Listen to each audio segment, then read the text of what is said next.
Hey, everybody, welcome back to the Modern Customer Podcast. I'm your host, Blake Morgan. Today, my guest is Scott Marshall, the Chief Customer Officer at Prologis.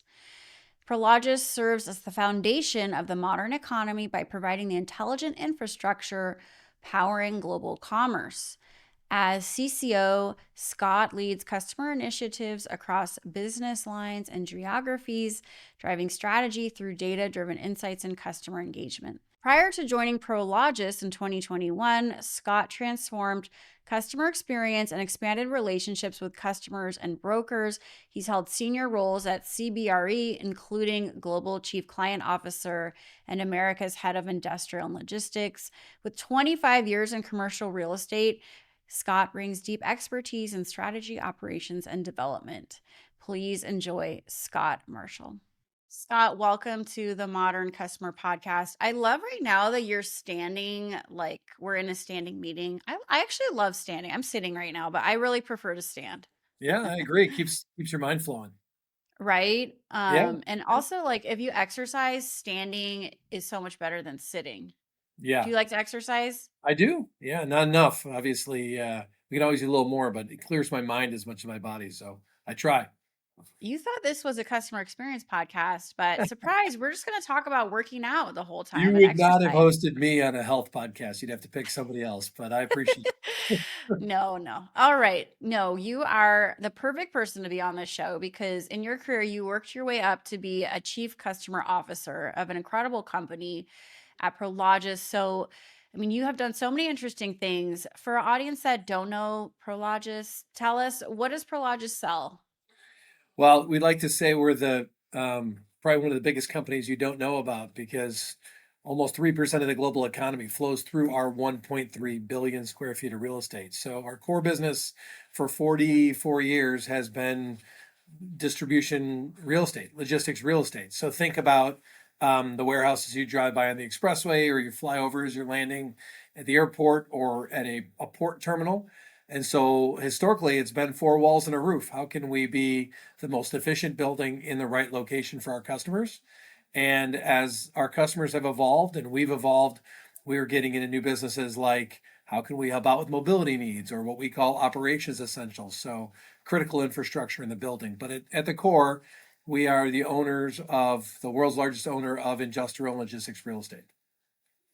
That's incredible. I love that. I think real estate, it's such an interesting time, especially as the world moves, Scott, toward technology. Right. And then just life and society is shifting so much because of technology. So, like, what we still need buildings, we still need storage, we still need places to meet. And it's just such a cool time. My best friend is a commercial real estate agent. So, I get some insight from her, but I just find the whole industry so fascinating right now.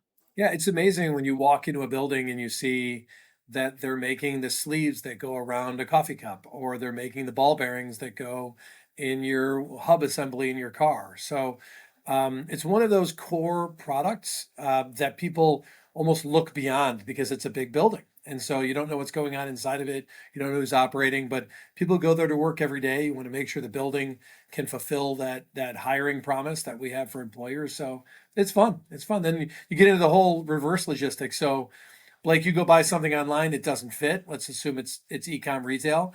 When you return it, it doesn't always go back to the same location. It may go to another sorting center, may go to another redistribution center. So all those different legs of the supply chain have a different mission, and so the building might be different. Returns are such a difficult industry. We could do a Yeah. whole podcast about, I Good. guess you call it return logistics, but let's talk about, the role. The role itself is something I'm really interested in. My last book was on leadership and customer experience. What makes a good chief customer officer?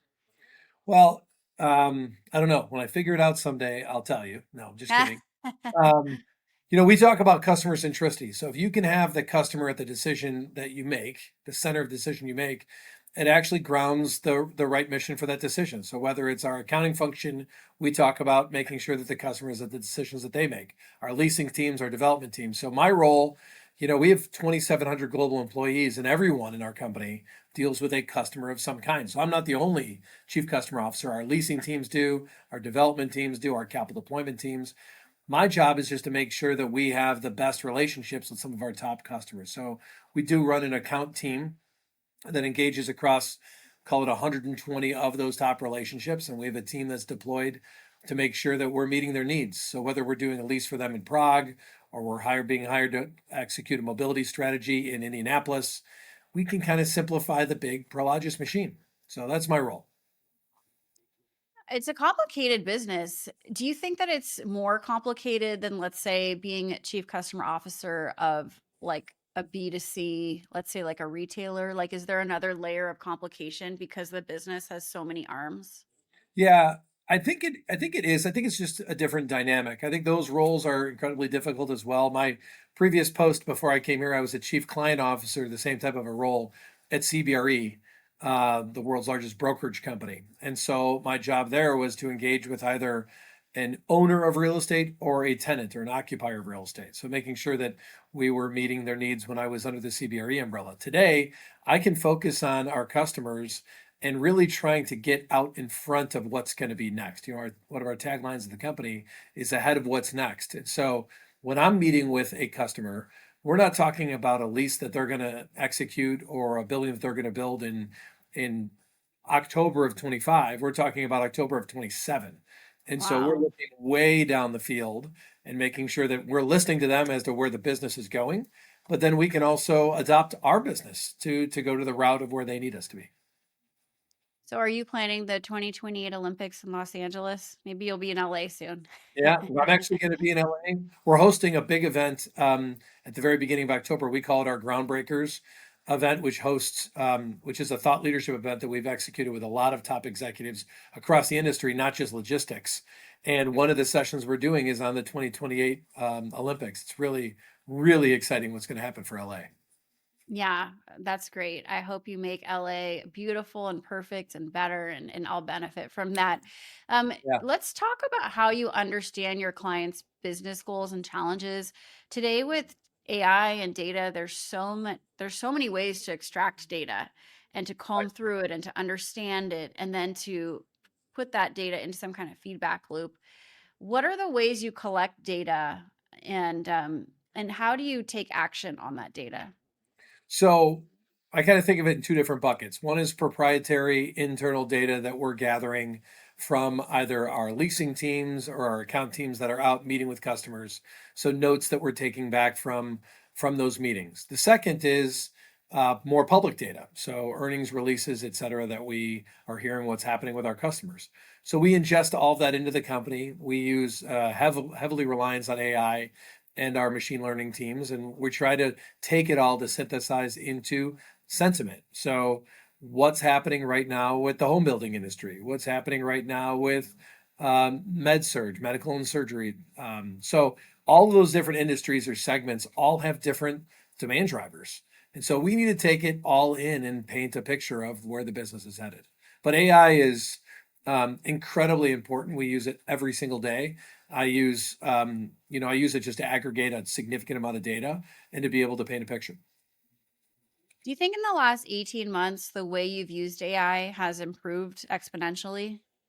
I would tell you, Blake, I think in the last 2 weeks, it's improved. I think it always improves. I think the Right. biggest folly is that people make a comment at a meeting or at a town hall or something, and they say, oh, I'm using GPT to do X, Y, and Z for me, whatever it might be. And you kind of say, I understand half of what that person just said, but you never ask because you don't want to look foolish. And I've made Right. a career out of trying to get smarter. And so I learned just last week, I had a conversation with somebody that runs part of our IT team. And we walked through how to run a project and how to use it, for me, learn the tone of the way I write. So even in the last 2 weeks, I'm using it differently. So absolutely, it's evolving. What is the approach inside the company to these AI tools? Would you say that you encourage companies to experiment? Are you more conservative? Like how do you handle the culture aspect of okay, everyone use AI? Um, I think you have to encourage. I think you not only have to encourage utilization, but you have to show it with your actions. You have to actually use it for meetings, use it in reporting, so that your teams can see you utilizing it. The teams can see you getting smarter with it. So, I highly recommend deploying it across your business. I sit on an advisory board, and I was in a meeting in New York, and we were going around the room talking about um, how do we teach our teams to look a little bit vulnerable and be able to say, I don't really know what you mean. So in the CX world, aggregating data and being able to synthesize it to have a view of where your customers are going, in my opinion, is incredibly important. So yeah, just get in and use it. I love that. I love that approach. And I love that you're attending meetings where you're talking about AI. What are the unique aspects of running a B2B customer experience in contrast with B2C? Like, is there a subtlety of managing your clients that, and I know I kind of asked you this earlier, but I just asked you this because, like, I have people a part of my own leadership community that say, we need more B2B examples because it's different. So I guess the question is, how is it different than B2C?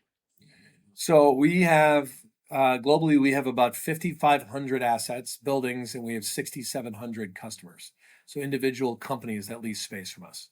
Of those 6,700, I think the number right now is about 1,200 have two or more leases with us globally. I know where all of my customers are. We did a huge data fidelity exercise a few years back, so I know how to get in touch with each of my customers. So I think a unique benefit that we have that B2C doesn't is that take prospects and put them on one side, but existing customers, I know where they all are. There's only 6,700 of them. So if I'm smart about it, I can start surveying them and engaging with them digitally. And so it's a finite community that you can get your arms around and start to do some same store surveys year over year. So it's really understanding what they want. And I don't have to do a lot of guessing. I know where they are. So how I execute it is up to me. Now, prospects is a whole other story. Like, how are we using our digital front door to be able to know who our prospects are? How are we harvesting and outselling? How are we using the brokerage community? But like, if I just talk about customers, not that I can call each of them today, but I know where they are. So, Scott, because I have you here and when I have CXOs on the show, you're all different. I really do love to talk about time because there's Mhm. a finite amount of time. 6,700 customers, that is not a small amount of customers. No. How do you divide your time among all of the responsibilities that you have and then also getting in front of customers? What is your approach to dividing that pie of your day, your week, your month? Well, I try to over index toward the customer facing aspects of my business. So that means I have to surround myself with some really smart people to help with the operations. And we're getting better at that. I'm getting better at that. And I've got teams that we're building that can help ensure we have the right pipelines and we have the right fidelity to our data and we're getting ready for earnings and all the rest of it. So I try to over index toward the customer facing and under index to the administrative. I Mhm. also, when I was very young in my career, I was given the advice that 9 to 5 is the revenue generating time of the day, and that the shoulders are when you can do the plumbing. Yeah, And I love I that. and so I try to still stay with that. I try to stay, if I look at my to-do list for the day, if two-thirds of it is customer facing, a third of it's administrative, I'm gonna try to do all that stuff as much of it as I can at night with the laptop in my lap, watching TV or at the desk or whatever it might be, or early in the mornings. I am an early riser, so love to get up in the morning. I'm based in Chicago in the central time zone, so that helps. Although my team in Europe likes to get on my calendar really early in the morning, which is great, but that eats a little bit of the shoulder. So I think you just have to over index to being customer facing. We have an incredible leadership team at this company, and I want to be the one they look to be able to build and grow these relationships with our top customers. Not that I'm the only one, but I want to be the one that they know is focusing 70, 80% of my time being customer facing. And so that's my responsibility. Do I always nail it? Absolutely not. I could be better at it. Some days I get into the rabbit hole, but that's the way I kind of think about my day. Yeah, that's really smart, because it is hard to. I mean, usually your role, you're like a fireman. You're putting out fires also all day, and so you might have planned to do the administrative stuff in the middle of the day, and then something comes in and is on fire, and then you need to put the fire out, and then just everything gets pushed back. So I Yeah. think it's smart how you think about your time management. Let's actually talk about time management when we think about innovation because your business, the business is changing. I mean, I imagine with shifts in remote work, hybrid work, how products are created, different politics, new rules coming in about how Yeah. products are made. And of course, I'm not going to get into the weeds of all of that, but there's just a lot of change all the time. And so how do you balance this need to focus on the future, and like you said, your business is very forward thinking, with what's on your plate right now? I would say if you think about our business is really based on is significantly based on the consumer economy. So we're looking at how people are consuming goods, how they're changing their daily lives, et cetera. So it's really supply chain based, right? We are an integral piece of the global supply chain. And I think since COVID, I would say the supply chain has gotten exponentially more nimble than it had been pre-COVID. And Yeah, so COVID disrupted everything in our space. We were having, Christmas trees showing up in January. We had Halloween candy showing up in December. We had use whatever analogy you want, but you need the right goods at the right location at the right time. And so if you have a huge run on lawn care equipment in the spring in the Midwest, you can't have all of that stuff showing up in August. So I spend a lot of my time, and our customers spend a lot of their time just getting smart about their supply chain. So that's where should their buildings be? How should the building be designed? What should the mission of that facility be? So we're growing businesses, helping customers, not only understand what the building should be designed, but what happens inside. How should you use solar on top of your building? How should you be using electric charging for fleet charging? So it's now what was the term we used yesterday? A polycrisis. I'd never heard that before, but it's when you layer crises on top of each other. So if you take geopolitical issues and then you layer on top of it tariffs, and then you layer on top of it a bridge collapsing on the East Coast in Baltimore, like look in 2024, Blake, the East Coast of the United States had two hurricanes, a bridge collapse, a union renegotiation. Like that's layering dynamics on top of each other. And right. so our job needs to be to kind of calm that storm and to be able to help customers focus on what's the most important, where can we help them move the needle, and then where can we be with the largest footprint, where can we maybe do some put and takes to make sure they're in the right spot, make sure the building's designed the right way. So not just take an order and build a building for them, but help them really look at the whole supply chain. I'm so glad you say that, Scott, because one of the things that I've always said about customer experience is that it's the experience around the product that matters as much as the product itself. And it sounds like you are also doubling down on the service around the experience. So you are helping to educate your customers on these issues, and you're almost a consultant in a way, aside from providing the actual building and raw materials. Yeah, and our teams that operate these buildings, it's really where the rubber meets the road. Like we don't call them property managers, like we call them REX managers, real estate and customer experience managers. So it's no longer just make sure the grass is mowed, but what is the experience in the building? The tour starts at the edge of the property. So what's their first impression when they come in the space? What's their first impression when they get their first rent bill from us? What's their first impression when they have their first roof leak? Like I'd like to say we nail it, but there are times when the roof leaks. There's times when we've had trees collapse through a wall. I mean, and how we do guest service recovery or customer service recovery means something. You have to be responsive, you have to be attentive, and you can say I'm sorry because you screwed something up, but you got to be responsive. So I I got to tell you, all the stuff that we get to do is because we have such great partners on the ground. Our Rex teams and our management teams, they nail it. And so that gives us the opportunity to talk about other things. If we were failing there, we would never be able to talk about solar on the roof because everybody'd move out because the roof's leaking. I think that's so smart. And so it really drives this point home that it's just the experience around the product that matters as much as the product itself. And if you don't set your customers up for success, what are you doing? I think this focus on first impressions really resonates with me what you're saying, because so many companies don't do that, and people form opinions very quickly in just a few seconds. Right. So even just the focus on first impressions, honestly, just having it laid out really clearly, I just feel like I just want to put that in bold. Like, what is the customer's first impression in dealing with you? Yeah. And then what is their first impression in dealing with us when something doesn't go right? Like anybody Yeah. can be You can be really good at your job when everybody's smiling and grinning and having coffee together, but when it's midnight and the power's out, like how are we responding? Who's the contractor we hired to go help ensure that that wall gets fixed, whatever it might be? So I think that's really where we make hay as a company, is that we're not always going to do it right, but when we do it wrong, we have to be responsive, we have to be attentive, and we have to be communicative to the customer. They have to know exactly what's happening. So I think that gets missed. It's I think in a lot of B2C experiences, you are actually dealing with your end user. So if I'm selling chocolates, whoever opens up that package, uh, uh, that's my consumer. We are sometimes signing a lease with a real estate team, and then an operations team moves into the building, and then an operations team lives there for 10 years, and then the operations team moves out.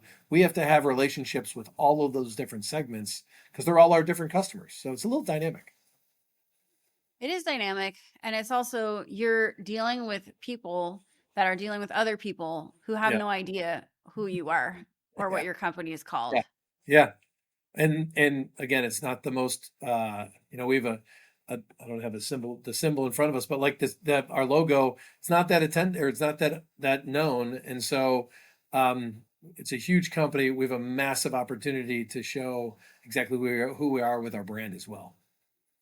Real estate is such an interesting business. And I think it's so cool to have a business that sort of operates behind the scenes, but just makes almost society flow smoothly. Because if you don't have buildings to be able to produce things, like the world just shuts down. And I don't want to be overly dramatic. That's absolutely true. So if the Port of Long Beach or the Port of LA were to shut down, as we saw with union negotiations on the West Coast, everyone knows the ripple effect of goods that flow across the country. You're in LA, correct? Blake? Yeah, yeah. When the ports shut down, it's like everything gets blocked up. It's a mess. Yeah, everything just kind of gets snarled. And so the amount of goods that flow into that port, very simple math, a third stay in the LA basin, a third stay in the region, so called throughout the that greater West Coast, and then a third get on a train and go across the country. So the supply chain is in order of events that happens, starts from manufacturing all the way to the consumer. And we are an integral piece in that. And that's a responsibility that we take to heart, is that we got to get it right because of our dependency or because of our responsibility to the supply chain. Well, I love it. I think that's a great note to end on. And we need to do some rapid fire before I let you go. I know you're Awesome. going to be great at rapid fire because you're already standing. You're Yeah, ready ready to to go. take my questions. This is too much fun. This doesn't even feel like work, Scott. Okay. First question. I need a quick answer to my quick question. What's the most important part of your morning routine? Making the bed in the morning. Why do you do that? Every day you got to accomplish something. You got to start your day. My wife and I have a rule: last person in bed has to make it. So if uh, you got to make the bed has to be made. You got to start your day off with a success, and it might be small, but that's the way I get. That's the way we get it going. What show are you currently streaming? I'm not a big TV streamer guy. I was a huge addiction last week to the U.S. Open because it's kind of late night sport, which was fun to watch, but not a big. I'm going to fail at that answer. Sorry. Do you play tennis? Don't. I'd like to play tennis. I'm horrible at it. I'll play just about anything to be able to get outside, but no, I'm not that good. What do you do to relax at the end of a hectic day?